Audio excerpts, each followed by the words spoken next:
maksud perkataan gastrik? Saya ada gastrik. Apa maksudnya? Bila pesakit berdatang dengan saya, dia akan cakap saya ada gastrik. So I will stop them there.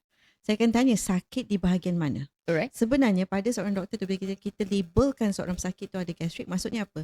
Mereka ni ada sakit di bahagian ulu hati. Sama ada sakit tu dia akan naik ke bahagian dada, dan kadang-kadang ada setengah pesakit dia boleh pergi ke bahagian belakang di antara dua tulang belikat. Tidak semua sebenarnya sakit di ulu hati itu adalah gastrik malah. Right. Sebenarnya sakit di ulu hati ni boleh juga disebabkan oleh heart attack. Serangan jantung. Serangan jantung. Betul. Kena berhati-hati. Apabila anda mempunyai sakit di ulu hati dan kononnya pernah ada gastrik sebelum ni, janganlah pergi ke farmasi beli ubat gastrik. Tidak. Alright. Okey, pergilah jumpa dengan doktor, periksa, confirmkan betul ke gastrik. Ya? Dan masa yang sama, sakit di ulu hati ni juga boleh disebabkan oleh reflux, boleh juga disebabkan oleh batu di pundu hempedu. So, ada banyak sebenarnya asbab sakit di ulu hati ni. Ya? Okay. Jangan kita lamsamkan semua sakit ni adalah gastrik. Tadi doktor kata ada yang gastritis which is gastric, ada yang reflux. Betul. Jadi reflux tu kita tahulah sebenarnya GERD lah doktor masukkan GERD. reflux. Jadi apa nama penuh GERD? Apa beza gastrik dengan GERD? GERD ni stands for Gastroesophageal Reflux Disease, di mana asid di dalam perut tu tadi dia akan naik ke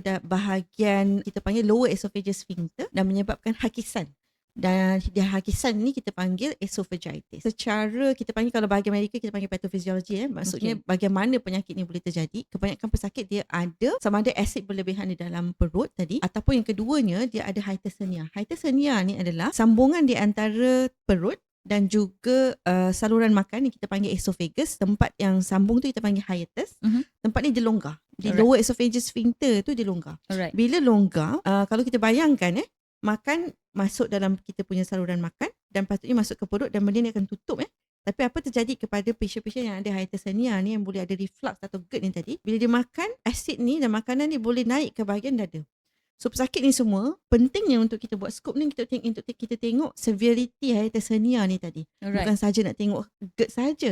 Selain daripada tu, kita boleh check sama dia punya hiatus hernia. Sebab rawatan untuk hiatus hernia bukan sahaja rawatan perubatan, ada setengah pesakit dia juga memerlukan pembedahan. Podcast berbentuk pendidikan kesihatan ini dibawakan khas untuk anda oleh Columbia Asia Hospital Ceras yang kini berada di bangunan baru yang lebih luas untuk keselesaan anda.